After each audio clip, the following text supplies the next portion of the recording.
Welcome friends. आप सभी का स्वागत है JavaScript tutorial basic to advance series में।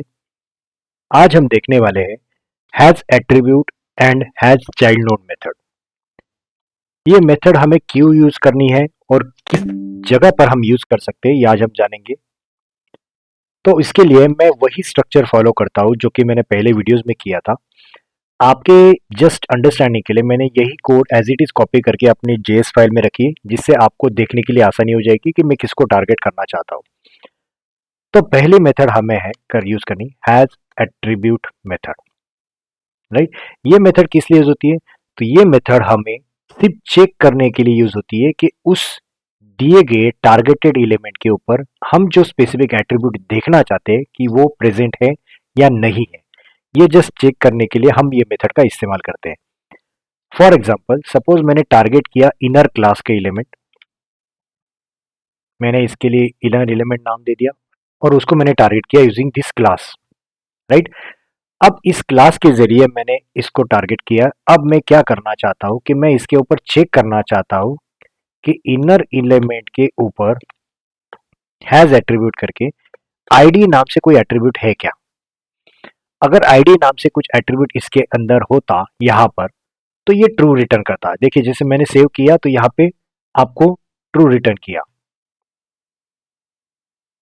ये ट्रू इसी वजह से क्योंकि मैंने यहाँ पे लगाया हुआ है। ओके, ठीक है, मैं यहाँ से हटा देता हूँ फिलहाल।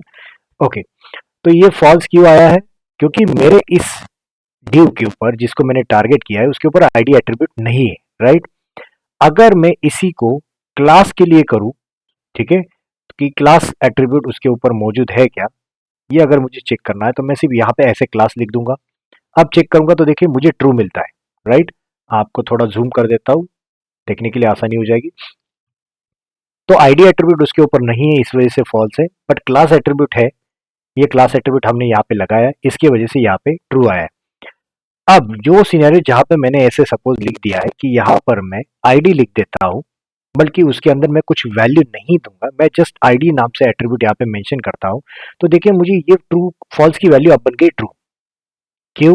क्योंकि हैज एट्रीब्यूट को सिर्फ इतना ही काम होता है चेक करने के लिए कि उस एलिमेंट पे जिसको आपने टारगेट किया है, जिसके ऊपर आपने ये मेथड अप्लाई की है, उसके अंदर उस नाम से एट्रीब्यूट है या नहीं है। भले वो एट्रीब्यूट के अंदर आपने कुछ वैल्यू असाइन नहीं की हो तो भी चलेगा, लेकिन वो एट्रीब्यूट वहां पे मौजूद है या नहीं, वो जस्ट चेक करने के लिए ये मेथड इस्तेमाल की जाती है। राइट, अगर मैं इसके अंदर कुछ वैल्यू भी रख देता हूं तो भी चलेगा, या नहीं भी रखता, जैसे मैंने सपोज यहाँ पे इनर एलिमेंट या नाम से मैंने एक आईडी रख दिया है, तो भी ये वैल्यू एक आईडी एट्रीब्यूट मौजूद है, इस वजह से ये ट्रू भेजेगा।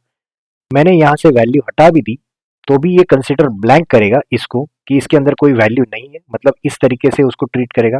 बट आईडी नाम से एट्रीब्यूट होने की वजह से ये आपको रिटर्न करेगा हमेशा ट्रू। तो ये बात आपको समझनी है कि हैज एट्रीब्यूट हमेशा ट्रू और फॉल्स है, मतलब एक बुलियन वैल्यू रिटर्न करेगा। बट एक चीज आपको ये थोड़ा केयरफुली देखना है कि आईडी के अंदर वैल्यू ना होने के बावजूद भी जस्ट उस एट्रीब्यूट को अगर आपने मेंशन कर दिया है तो वो हमेशा इसको ट्रू भेजेगा। समझ पा रहे हो आप? तो इस वजह से ये मेथड यूज की जाती है। ये बहुत आप डेवलपमेंट करोगे तो बहुत सारे आप इन कंपनीज में देखोगे या ऑर्गेनाइजेशन में देखोगे तो ऐसी मेथड कहीं पे यूज नहीं की जाती। बट इन चांस अगर आपको वहां पे कुछ स्पेसिफिकली चेक करना है कि एट्रीब्यूट उस एलिमेंट पे है या नहीं है जावास्क्रिप्ट के बेस पे, तो आप ये मेथड डेफिनेटली यूज कर सकते हो। इसके बाद हमारे पास एक और मेथड है जिसका नाम है हैज चाइल्ड नोड्स। ये मेथड क्या रिटर्न करेगा कि आपने टारगेट किए हुए एलिमेंट के अंदर चाइल्ड मौजूद है या नहीं है। इसके लिए हमारे पास एक मेथड हमने सीखी थी चाइल्ड नोड्स नाम से। राइट, इसके पहले वाले वीडियोस में हमने चाइल्ड नोड्स की मेथड देखी थी जो कि आपको रिटर्न करता था element, list of element return करता था। वही मेथड जस्ट हैज लगा के हम चेक कर रहे हैं कि चाइल्ड नोड्स है या नहीं। तो हमने उस वीडियो में देखे थे कि चाइल्ड नोड किस किस तरीके के होते हैं। अगर आपको याद नहीं है तो मैं आपको ऊपर आई बटन दिखाई दे रहा है, उसमें उसकी लिंक प्रोवाइड कर देता हूं, जो आप चाइल्ड नोड की एक बार वीडियो वापस अगर आपको याद नहीं तो गो थ्रू कर लीजिए। मैं आपको जस्ट ब्रशअप करवाता हूँ कि चाइल्ड नोड में हमें किस तरीके के नोड्स मिलते थे। एक तो टेक्स्ट नोड मिल सकता है, या फिर एचटीएमएल एलिमेंट देख सकता है, या फिर कमेंटेड फॉर्मेट है, राइट। तो ये सारे क्या हो गए, नोड्स हो गए। इनमें से कोई भी अगर मौजूद है तो ये हमेशा रिटर्न करेगा ट्रू, राइट। इनमें से ये तीनों नोड्स टाइप में से कोई भी अगर प्रेजेंट है तो ये हमेशा आपको रिटर्न करेगा ट्रू। अगर इनमें से कोई मौजूद नहीं है तो ही जाकर आपको ये फॉल्स रिटर्न करेगा। जैसे मैंने जो टारगेटेड एलिमेंट था, इनर एलिमेंट, इसके ऊपर मैं चेक करता हूँ हैज चिल्ड्रन नोड है क्या। ऑब्वियसली इसके अंदर ये सारे चिल्ड्रन है इसके, राइट। तो ये हमेशा रिटर्न करेगा ट्रू। बट क्या हो अगर मैं इसको, ये स्पेसिफिक अगर एलिमेंट में टारगेट करता हूँ, आपके जस्ट समझने के लिए मैं ये एक एग्जांपल और ले रहा हूँ। ए एलिमेंट लेता हूँ, ठीक है, और ए एलिमेंट को मैंने आईडी से टारगेट कर लिया है। अब मैं इसके अंदर अगर चेक करूं कि हैज एलिमेंट चाइल्ड नोड है क्या, तो ये क्या रिटर्न कर रहा है, ट्रू रिटर्न कर रहा है। क्यों ट्रू रिटर्न कर रहा है, इसका रीजन मैं बताता हूँ। ये जो एलिमेंट आप देख रहे हो इसके अंदर चाइल्ड के तौर पे ये जो टेक्स्ट है ये क्या बन गया आपका, एक टेक्स्ट, राइट, टेक्स्ट नोड बन गया। इसी वजह से ये आपको रिटर्न क्या कर रहा है, ट्रू। आप अगर जानना चाहते हो तो देखिए मैं कंसोल लॉग करवा के आपको दिखा देता हूँ। Console dot log a element, right, dot child node. अगर मैं चाइल्ड नोड्स को प्रिंट करूं तो देखो ये नोड का लिस्ट प्रिंट करता है, और इस नोड के लिस्ट में देखो एक 0th एलिमेंट पे टेक्स्ट नोड आ रहा है। ये टेक्स्ट नोड कौन सा है, देखो मैंने हाईलाइट किया तो ए को, टेक्स्ट को हाईलाइट करा, देखो यहाँ पे ये किसको हाईलाइट करा है, एक टेक्स्ट नोड को, मतलब ए एज ए टेक्स्ट नोड है। इसी वजह से इसको क्या मिल रहा है, ट्रू मिल रहा है।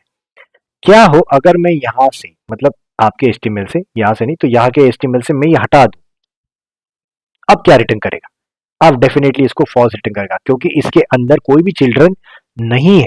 इसी वजह से ये आपको क्या रिटर्न करेगा, फॉल्स रिटर्न करेगा। आपके समझने के लिए मैं यहाँ पे लिख देता हूँ ये एलिमेंट हटा के, ई एलिमेंट, ए को मैं एज इट इज रखता हूँ, मतलब आपके स्ट्रक्चर में कोई चेंजेस नहीं करूंगा।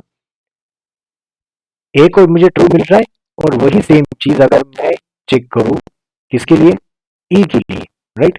ई एलिमेंट के लिए अगर करूं कॉपी, और इसको मैं वापस कर देता हूँ पेस्ट। यहाँ पे मैं कौन सा एलिमेंट ले लेता हूँ, ई एलिमेंट। यहाँ पे भी मुझे लगेगा ई एलिमेंट। अब देखो मैं जैसे यहाँ पे कर रहा हूँ, ई एलिमेंट को कॉपी पेस्ट कर दिया, चाइल्ड नोड ई एलिमेंट, इसके अंदर अभी भी टेक्स्ट नोड आ रहा है। कौन सा टेक्स्ट नोड है, ए एलिमेंट का टेक्स्ट नोड है। ओके, मैंने यहाँ पे ए एलिमेंट को ही टारगेट किया, इसी वजह से आपको ए मिल रहा है, राइट। यहाँ पे भी ई एलिमेंट का देना। अब देखिए यहाँ पे आपको नोड कुछ मिला है, नहीं। इसके अंदर नोड की लिस्ट 0 है, लेंथ 0 है, दैट मीन्स इसके अंदर कोई भी चिल्ड्रन नहीं है, चाइल्ड नहीं है। इसी वजह से आपको ये हमेशा क्या रिटर्न करेगा, फॉल्स रिटर्न करेगा। समझ पा रहे हो, आपका चाइल्ड नोड, जैसे आपके पास टेक्स्ट नोड होते हैं, एचटीएमएल एलिमेंट होते हैं, या फिर कमेंटेड फॉर्मेट में नोड होते हैं, या एंटर की प्रेस करते हो आप तो भी एक नोड कहलाता है। तो ये सारे क्या है, इसकी चाइल्ड नोड्स है, राइट। तो ये अगर है तो आपको ट्रू रिटर्न करेगा, अदरवाइज फॉल्स। चलो मैं आपके समझने के लिए यहाँ पे एंटर मार देता हूँ। अब क्या हो जाएगा, अब ये ट्रू रिटर्न करेगा। क्यों, क्योंकि ये टेक्स्ट नोड रिटर्न कर रहा है, और टेक्स्ट नोड कौन से फॉर्मेट का है, देखिए बैकस्लैश एन, जो कि मैंने उस वीडियो में भी आपको बताया था कि backslash N is also act as a text node. तो इसी वजह से आपको ये ट्रू रिटर्न कर रहा था। अब ये मैंने निकाल दिया तो वापस क्या बन गया अपना, फॉल्स। तो ये था all about has attribute and has child node method. Hope you like this video. अगर आपको ये वीडियो पसंद आता है तो प्लीज लाइक, सब्सक्राइब और शेयर जरूर कीजिए, जिससे मुझे मोटिवेशन मिलेगा। और आपको भी ये वीडियो शेयर कीजिए आपके फ्रेंड्स को, जिससे उनको भी मोटिवेशन मिलेगा। तो फिर मिलते हैं नेक्स्ट वीडियो में, तब तक के लिए थैंक यू।